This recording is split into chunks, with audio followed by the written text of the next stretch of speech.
Hey, how you doing? This is John, and welcome to John's Long Box. Today we're looking at the Marvel Universe. This is D, F, and G. This is from Dragon Man to Gypsy Moth, and I always like to test myself. Let's see if I could name everybody on the cover. We got the Falcon, Elektra, Gorgon, Gargoyle, the Grim Reaper over there. I can't see where that foot. That's Enforcer. I already said Elektra. This looks like Galactus's hand. Gypsy Moth. Yeah, that's Galactus. Vindicator, Enchantress, the Fly, the Guardsmen. I have no idea who that is. The Fixer, Firelord, the Games Master. That's going to drive me nuts. I can't think of his name. Death Knight? I'm going to say Death Knight. Dragon Man, Firebird, and that's Atuma. Not Atuma. And like I said, you could take all these covers off and make a cover. Excuse me, I'm just checking out these names, see if there's any names that I don't recognize. Okay, seems to be the standard array. And what year was this? April 1983. Can we ask for a better time here in comics? 1983. Dragon Man. I love Dragon Man. He's an artificial creation by some college professor. He made this like robotic dragon. And then, if I remember correctly, Esteban Diablo used like magic and turned him into like a living being. Dread Knight. What did I said Death Knight. Okay, so I can't win them all. That's pretty cool. That's pretty cool. Although having a lance without a mount doesn't make sense. He should be riding like a dragon or something like that. Very Dungeons and Dragons. The Dreadnought. I don't know anything about the Dreadnought. It's pretty cool looking design, but let's see. Dreadnought was a robot created by Hydra. Okay, it escapes my memory, but that's not a lot these days. Okay, the Elders of the Universe. I talked about these. These were like beings that were like the first to arise, first humanoid beings or whatever. Maybe they shape change. I don't know. But we got the Collector, who's being portrayed by Benicio del Toro. Grandmaster is not in the movies yet. Champion's not in the movies yet. The Contemplator, I hate him. It's just a horse. The Possessor, I may hate him, but I know more about him than I do the Possessor. I don't know anything about the Gardener. And I think there's the Stranger, and I think there's another one. Electro. Just a classic Kirby design. Just so cool. Max Dillon. Electro. I don't know. So bad it's good kind of costume. I love that. And here we have, excuse me, I got something in my mouth. Something in my teeth, rather. I had popcorn right before shooting. What a stupid thing to do. So here we have Elektra. How do you say her last name? Nachos? Yeah, it always sounds like nachos. But this is her white costume. So this is after she already died and came back to life. I think like a less is more better with Elektra. Like she's a great character, cool character. I don't know. Bringing her back, was it a mistake? I'll say it was a mistake. She was like should have stayed dead. Enchantress. I have a theory that the female Loki Sylvia is really the Enchantress. We'll find out in season 2 because she has more Enchantress powers. She went by the name of Sylvia in one of her stories, and she has like green enchantment magic. So there you go. That's my story. I'm sticking to it. The Enforcer. Kind of a generic but cool costume. And here we have the Eternals. Let's look at all the Eternals. That's Icarus, looking exactly like not Kit Harington, but the other guy. Ajax, looking exactly like Salma Hayek. Circe, the girl who played Circe did a pretty good job. And there's Mercury, who's supposed to be Mercury, supposed to be Hermes, the male god of speed and the messenger of the gods. Looks just like a black woman. Doesn't that look just like a black woman? Athena, Angelina Jolie looked like her, but they totally changed the character. Domo. They didn't put Domo in the movie, but they named the ship Domo. There was no Zuros in the movie. Sprite. Who cares? You know, to tell you the truth, who cares? Hero. That was a Gilgamesh. Yeah, Hero was also Gilgamesh, the big tough guy. So, and he was supposed to be blind. So, you know, whatever. They took a Sumerian mythological character and turned him into a Chinese guy. What do you want me to do? And then Kingo. They took a Japanese character and turned him into an Indian character for representation. I don't know. Falcon was not in the movie. Alaris was not in the movie. Zarin was not in the movie. And Titanus was not in the movie. You see? They could have had that, like, regular characters had not representation, but they didn't. Eternity. Eternity is the embodiment of the sum total of all life in the universe. So why he didn't come out and fight Thanos in the Infinity Gauntlet story, I'll never know. There has to be some sort of cosmic reason. I mean, granted, he was half strength, but half strength of the sum total of all life in the universe has got to be something, you know? So there you go. Europe, because, you know, with the fictional made-up countries. So where's Latvia? I don't know. They didn't. The Balkan states. Yugoslavia. Yeah, so here's Latvia is a tiny little landlocked country. Okay, that's cool. Executioner. I thought, what's his name, did a good job. Looking like him in Ragnarok. Did a pretty good job. Scourge, the Executioner. Just a cool, just tough guy. A character that was redeemed in the comics in the Walt Simonson run. Just a cool character. Sam Wilson, the Falcon. That is cool.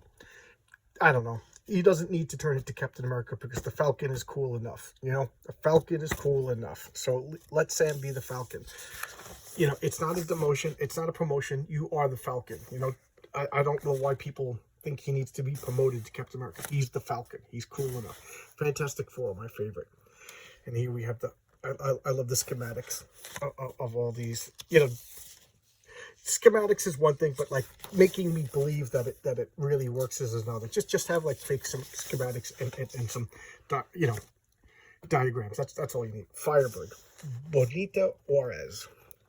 So what team was she in? She was debuted in the Hulk, but I forget what team she was in the Avengers, I think, for a little bit. Fire Lord, one of the Heralds of Galactus. Pyrus Krill. Thor 225. He was a member of the Nova Corps, if I remember correctly, and became Fire Lord. And I don't. He also rebelled against Galactus. They all rebel against the Galactus. Oh, Fixer. That was the Fixer. Norman Ebersol. He was a Johnny Storm villain. Remember, Johnny Storm had his own comic for a while. It tells Strange Tales. So he had to have his own villains, and the Fixer was one of them. Just like a mechanically adept bad guy. The Fly. I have always liked this character. I don't know why. Just simple, elegant costume, and a costume goes a long way. I don't even know what his name is. Richard Deacon, the Human Fly. Amazing Spider-Man Annual number 10. Just that is just cool. Frogman. Marvel Team Up 121. You know, it was a goofy character, supposed to be a goofy character. It stayed a goofy character. Frankenstein's Monster. You know, that's supposed to be the literary creation. He fought the X-Men, believe it or not. And then we have Galactus. I love Galactus. Sole survivor of the planet Ta. So he survived the universe before this. I in another video, I ironically said that his name was Ta, but he's from the planet Ta, and his name is Galen. It wasn't revealed at this point. But Galen of Ta is really Galactus. He survived the previous Big Bang, and now he's literally the oldest being in the universe because he lived in the universe before that.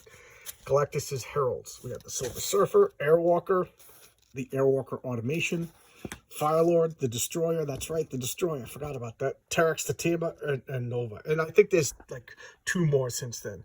And here's the Gardener, you know, intergalactic space hippie, one of the oldest beings in the universe.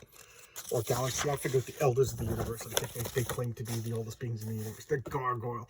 Isaac Christians. And I remember he's like a 99-year-old man who transformed into a gargoyle and joined the Defenders, right? Yeah, Defenders 94. Yeah. What did he do? He sold his soul to the demon Aravish and became the Gargoyle. Well, and he became a good guy. And here's Gerodor, one of the trolls, the troll leader. Pretty cool. Excuse me. Fights Thor. Glorian. As Thomas Gideon, Fantastic Four 135, as Glorian, Hulk 181. I don't really know much about this character. I don't. He's the Dreamer. I don't know much about this character, so I'm just going to... Gorgon. Okay, so he's one of the royal family of Attilan. He's Black Bolt's cousin and you know, one of the Inhumans. And his power is with these hooves. He has got like super muscular legs, and when he stamps his feet, he sends out shockwaves. So like the ground will ripple like liquid and knock people down and stuff like that. He's also pretty strong, so if he was to punch you, you know, it'll hurt. This guy's pretty tough. And I just always bothered me that his name is Gorgon, when Gorgon in Greek mythology were the three sisters. So it was women named Gorgon. But it's a cool sounding word with Gorgon, you know. Well, there you go. And I think it means bright eyes, you know, Medusa Gorgon. It's like, and I think it was like a term of affection in ancient Greece. Remember, Leonidas' wife was Gorgo, you know, bright eyes. And there's the Grandmaster. That's he likes to gamble and play games, and he was the one that like started the Contest of Champions, one of the elders of the universe. And he is a character that I absolutely love, Graviton. Just look at that. That is supervillain, you know, just supervillain 101. Look at that design, the goatee, the widow's peak. He's just a villain, and he can control gravity. And he fought the Avengers a few times to a standstill. Just an immensely powerful bad guy. I mean, controlling gravity is a bad power. Bad as in badass. Look at that gray gargoyle. How cool is that? Oh my God, I love the gray gargoyle. Paul Duvall. He's a Frenchman. Journey into Mystery 107. I do not know if I have the first appearance or not. I'm missing a couple of early Thors. But he touches you, and you turn into stone for 1 hour. He was like an alchemist that gained this ability. So the first thing he did is we touched his body, and since he's always in contact with his body, he stays this like super strong, invulnerable stone. Just so cool. He fought the Avengers to a standstill. Just a powerful guy, the Gray Gargoyle. I don't know, just so cool, that design. And speaking of cool designs, we got the Grim Reaper. You know, he's got the Death Scythe. That's a word I can never say. And he's Eric Williams, and he debuted in Avengers 52. This is Wonder Man's brother. His physical brother, his real brother, you know, and he became a villain, and Wonder Man became the superhero. And I think at one point he died, and now he's like a lich or a wraith or something like that. I can't keep track of everything going on. The Guardian, James McDonald Hudson. I love that costume. That is such a cool design. And as far as I know, he's one of the only people to die and stay dead. He died in Alpha Flight number 12. You know, he changed his name. Yeah, he was originally Vindicator, then he became Guardian, and then he died. And then his wife took over the costume and became I think she was Vindicator, and then she also became Guardian. I don't know. But he's one of the few people. Uncle Ben and James Hudson are the only two comic book characters that I know stayed dead.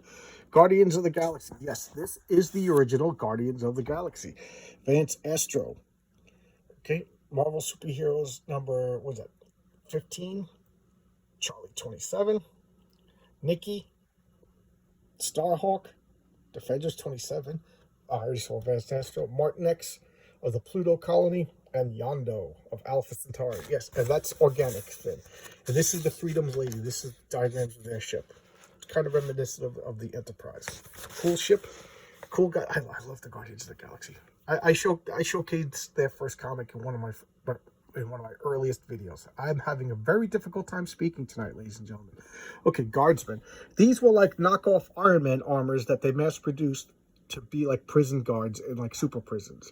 And every once in a while, a suit of this armor will fall into like the wrong hands, and you know, they'll fight them. But they're basically knockoff, mass-produced Iron Man armors. The Gypsy Moth, she could control like fabrics, so she could take control of clothes and strangle you and stuff like that. Pretty, I don't know. It could be pretty clever power, but that is just a cool design. I for some reason, insect-based villains. I just always love this.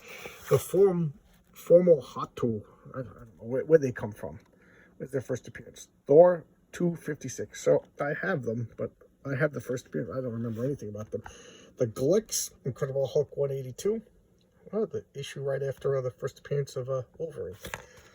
Poor guy. No, he's going to remember you because Wolverine was just before you. The Froma. Where are they from? Tales of Suspense. I have no idea about this. The Gramoseans. Thor 208. No clue. No clue. Can't say a thing about them. The Gruns. Giant-sized Defenders number 3. I have it, and I can't tell you a thing about it. Tales of Suspense 55 is the first appearance of the Guna. Yeah, good luck. Herosians. Incredible Hulk 145. They're pretty cool looking. You know, they look like typical like space aliens. And the Interdites. What is that? Warlock 15. Oh, okay. I remember this comic, but no big deal. All right, and there you go. Oh wow, that was pretty quick. not a lot to talk about, I guess, this. But this is the official handbook of the Marvel Universe, D to G. Here's a funny thing about this series. I might as well tell the story now since this is a shorter video. Is I had a friend come and visit me, and he was getting into comic books. He was all excited. So I dug out 1 to 15 of this, and I gave it to him. Here you go. Here's the whole. He was so excited. Why? Because a couple of years later, they redid the Marvel Universe, like a second volume with the white covers, and everything was drawn by John Byrne. So to me, that was the superior edition. I didn't need them both. So and then I like a lunatic, I bought back issues of these a couple of years later. So here you go. This is actually my second copy of these, because my first copy, I gave it to a kid who became a lifelong comic book fan. So I'm doing my part. Okay? So I'll see you tomorrow with another video. See you tomorrow. Bye-bye.